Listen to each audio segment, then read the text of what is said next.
RTV app వార్తల్ని క్షణాల్లో చదివే అవకాశం ఉంటుంది. ఒక న్యూస్ పేపర్, ఒక టెలివిజన్ ఛానల్ మీ చేతుల్లో ఎప్పుడూ ఉంటాయి.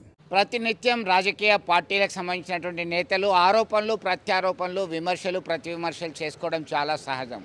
అయితే రాజన్న సిరిసిల్ల జిల్లా గంభీరావుపేట మండలం నర్మాల వద్ద ఎగువ మానేరు పరివాహ ప్రాంతంలో చిక్కుకున్నటువంటి వారిని రక్షించేటువంటి క్రమంలో ఒకవైపు కేంద్ర హోంశాఖ సహాయ మంత్రి బండి సంజయ్, అలాగే BRS working president Sircilla MLA KTR సైతం ఆ ఘటనా స్థలానికి వచ్చారు.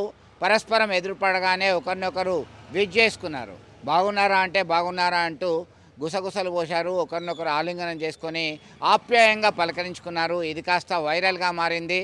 అందులో భాగంగా కేటీఆర్ సంజయ్ చెవిలో ఏం చెప్పాడు అనే దానిపైన సైతం చర్చ జరుగుతుంది.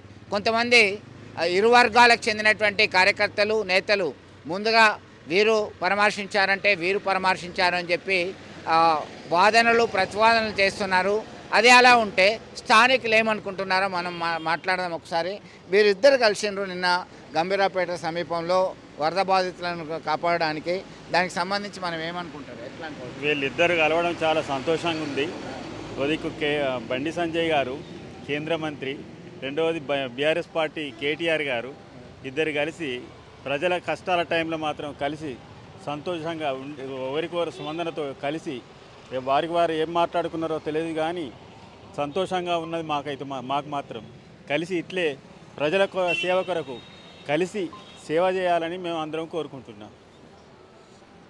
మొత్తం మీద వారి విమర్శలు, సైద్ధాంతికమైనటువంటి భావనలు ఏదైనా సరే ప్రజా సమస్యలు వచ్చినప్పుడు సైతం ఖచ్చితంగా ముందుకు రావాల్సిందే, సమన్వయంతో పనిచేయాల్సిందే అని చెప్పి కోరుతున్నటువంటి పరిస్థితి మనం చూస్తున్నాం.